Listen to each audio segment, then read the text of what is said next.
Hey everybody, Chuck Barone, Monday, October 31st, 2022. Happy Halloween, yay. I'm going as an old guy this year. It won't take too much effort to dress up, right? As always, we want to thank everybody for their support, for watching the videos and everything you guys do for the show, liking it, likes and questions and comments and sharing it with your friends. We appreciate all you guys do. Big day today, interesting day with this. We got a big week coming up this week, guys. Stock market today, finishing the month on a down day, down across the board today. Nothing's dramatic though. I think that the market's focus this week, as everybody's is going to be, is on the Federal Reserve on Wednesday. Not even so much the fact that they're going to raise interest rates as the comments Powell will make after they announce the interest rate hike. I think everybody's looking to that like with their, all their, that thing's going to be so funny. But anyway, we'll talk about that a little later. But anyway, stock market down today, but the Dow Jones Industrials have their best month this month since 1976. Up over 14%, 14.1% in October. Not a bad rally in a bear market. I don't think Dow stocks are in bear market territory anymore, but interesting goings on in this market. Who would have thought that October would be a record-breaking month for the Dow? I certainly wouldn't have bet that way. The bond market today down, rates ratcheting up a little bit. The 10-year sitting at 4.08%, up 7 basis points. By contrast, the 2-year, with this inverted yield curve, sitting at 4.49%, just under 4.5%, also up 7 basis points today. The spread, as you can see, 41 basis points between the 2-year and the 10-year down here. That's a pretty wide gap. It's been kind of shrinking for a little bit there. Now it's widening back out again. This economy, with the GDP numbers that came out for the third quarter in positive territory, even though we explained why that was such a little weird anomaly. But I was looking today just to see where we're at, and the GDP tracker for the Atlanta Federal Reserve is sitting, they're estimating a positive plus 3.1% for GDP in the fourth quarter, which would give the U.S. a positive GDP for the year. Just the weirdest thing we're seeing here. I don't know this market, man. I think that this inflation cycle and the Fed tightening, the 2 quarters of negative GDP, flashing red lights of recession, but at the same time as we have all of that going on, we have companies still doing great, employment doing great, manufacturing holding up. Basically, the only thing that's really been affected by this inflation in the Federal Reserve policy, the most devastatingly affected, obviously, is real estate and mortgage. Crazy times, guys. The dollar today, I think, having a big rally because of this Fed rate increase. Up almost a point today to 111.60 on the dollar index. The dollar still the champ against all the other currencies. The relative strength of the dollar unparalleled right now. Too bad the absolute strength, in the supermarket wasn't showing up a little bit more, because prices keep going up literally on everything. Disappointing stuff. Metals today with the strong dollar down. Gold down $12.70, sitting at $1,634 per ounce. Silver down 11 cents at $19.23 per ounce. These prices actually, in the face of this dollar, are holding up okay. I think metals want to rally. I think sooner or later, as soon as there's a little more certainty about a Fed pivot, this dollar is going to start coming down. You'll see metals start to rally. Oil today down $86.21 for a barrel of West Texas Intermediate. It's heading back toward that 80 to 85 trough it's been in. Natural gas today, the craziest market of them all, up 11% nearly to $6.31 for their million BTUs. Natural gas has just been like the red light on the top of this crazy market. It's just been all over the place. had a high of almost 9.5, down to almost 5, now coming back up. It's just been whipsawing all over the place, and not in small moves. Moving 3%, 5%, 11% today. Big numbers, big jumps. Be careful if you're playing this market, guys. Bitcoin today down small, holding its $20,000 support level, which is good. $20,381 last time I looked. Markets this week, big week for data. We got a lot of stuff. Of course, the Fed meeting on Wednesday, well, starting Tuesday, but Wednesday's report is the highlight of the week. But what we have today, we'll be getting the Chicago PMI index, the Purchasing Managers Index, give us a little bit of an idea of sales, manufacturing, how that's holding up. Tomorrow, Tuesday, we'll get construction spending. I'm guessing that's going to be down pretty bad. We'll get the manufacturing index. I think we'll have a small decline there. And lots of earnings coming out, companies reporting earnings like crazy. On Wednesday, of course, that's the big day. That'll be the day the Fed will announce their latest rate increase of the 0.75 point we're expecting. I think it's pretty much baked into the cake. That's what we're going to get on Wednesday. We'll also that day get the mortgage brokers index, which will be down pretty dramatically. The Fed rate announcement will be followed by St. Jerome and his little presser. He'll be answering questions after he gives his little speech. We'll see what they're talking about as far as guidance goes. The talk has been a 0.5 point coming up in December. Then we'll have another 0.5 point between the first two meetings going into 2023, and then the Fed will pause. That's been the kind of what's been expected. So we'll see if that changes in Powell's comments. I really don't see why it would. I think that the pacing has been pretty good. Well, it's been pretty fast, but it's what's necessary because in spite of all these increases, this 0.75 point rate increase will bring the Fed funds rate to 3.85. They'll get the next 0.5 point in December, which will bring it up to 4.35. And let's see where we're at the end of the year with that Fed funds rate. Sadly, it's going to destroy the real estate and mortgage market even more. Those are really interest rate sensitive industries. But we need to get this inflation under control. We'll see if the Fed has the stones to stick to their guns. They say now the target rate has been moved from 4.5% to 5%, their terminal rate, where it'll peak out. Well, that seems to be the consensus. We'll see if it holds.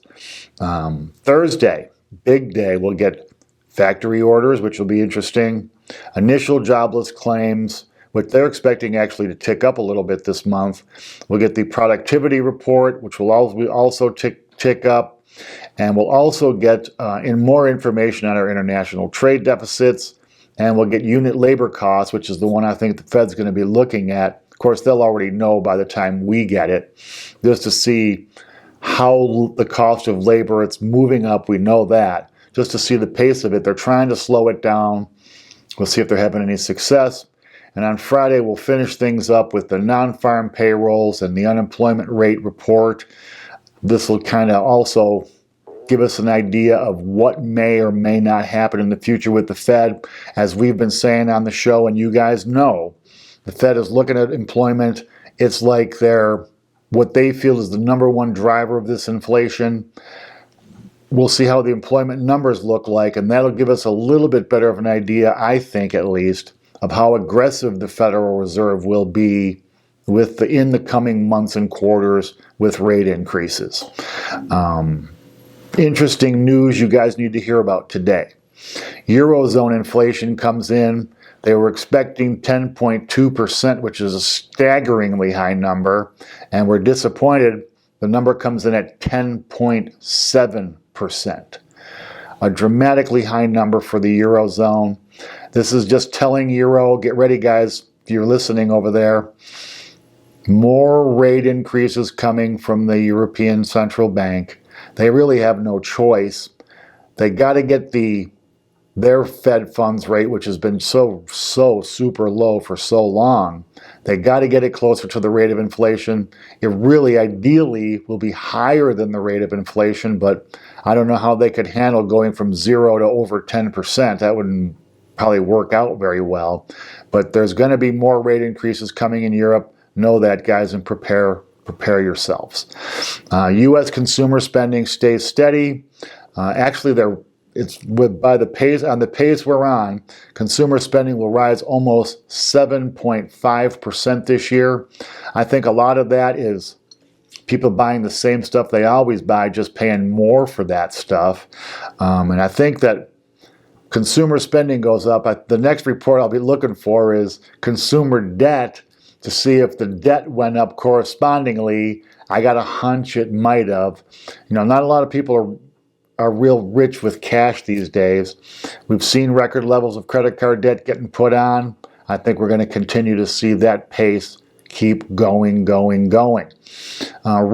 Wage costs. Now, this is a big driver of what the Fed believes, at least, is driving this inflation, easing just very, very slightly in September. 1.3% versus 1.2% for this one versus the 1.3 last.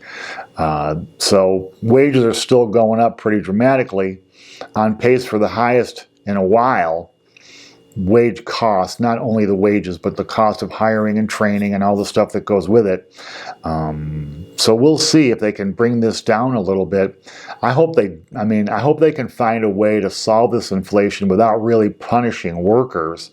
Guys actually making a little bit more money. Here in Nevada, we have it on the ballot to raise the minimum wage to $12 an hour, and there's actually opposition to it, which is amazing to me. $12 an hour works out to $480 a week, less than $2,000 per month gross. I don't know how anybody could or would work for less than that. It's ridiculous. So wage growth, Fed, we're going to keep our eye on that, because that, we believe, is where will give us the best indication of how aggressive the Fed will be with their rate increases.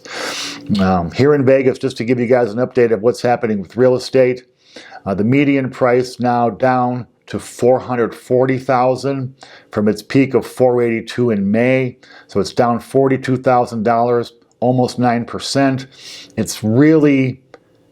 It kind of held up okay over these last 2 months. But I think now things are going to start accelerating down. There's more properties listed. People actually, as many new listings, more new listings coming on. A lot of people unlisting their houses as they realize if they sell their house, they still have to live somewhere. And with rents being as high as they are, with interest rates as high as they are, people are starting to come to the conclusion they're better off staying where they are rather than trying to move somewhere else, even though they can make a pretty handsome profit selling their houses. So now you have prices coming down, the amount of listings going up, the amount of sales going down, and the amount of people qualified to finance a house going down.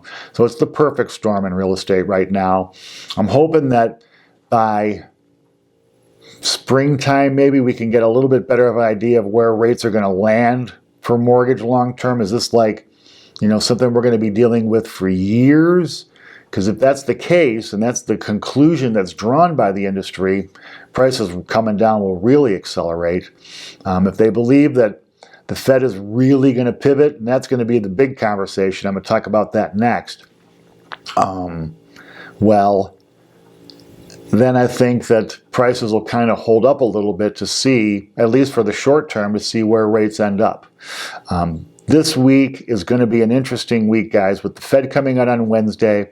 As I was saying when I was talking about the markets earlier, the focus on Wednesday is not going to be how much the Fed raises rates, unless they shock us with either a 1-point increase or they go lower than everybody expects to 0.5 point. I don't believe that'll happen. Now, what everybody's going to be doing is listening to Powell's remarks, and they're going to be listening closely to try to find any sign they can find that the Fed's about to pivot. The Fed's about to ease up on their aggressive stance against inflation.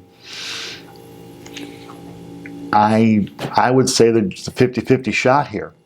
I think that I would like to believe The Federal Reserve is going to stay with their mandate and do what they have to do to get prices and inflation under control. However, there's going to be a ton of political pressure, especially if, after this midterm, if the Republicans take the House and Senate, or even just the House, that's going to throw everything in the government. It's just going to start spinning crazy.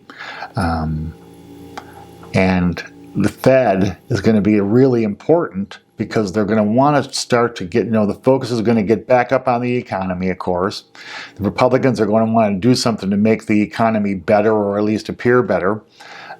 So it's just going to be, we got some fascinating times coming, guys. A really interesting finish coming to this year. We're already now a third of the way through the fourth quarter of it. Moving into November. Interesting stuff, but it's going to be fun because by Thursday, you're going to be hearing all kind of talk and rumors about Powell's remarks. A lot of people are going to conclude the pivot is coming. You might see a pretty significant rally in the markets if there's any indication the Fed's going to ease up. So it's just going to be a fascinating finish to this week. We're going to be here every day to report it for you guys. And that's what we have for today. We appreciate your support. We're going to move on and go do a little trick-or-treating this evening, handing out some candy to the kiddies. It's one of my favorite holidays. I love those kids in their little costumes. So we'll be back tomorrow. A lot of important stuff coming tomorrow, giving us an indication. I'm sure there'll be all kind of rumors as the Fed starts their open market committee meeting. It's going to be a fascinating week. A lot of important stuff for your investing future. Stay tuned, and until we talk tomorrow, take care. Thanks.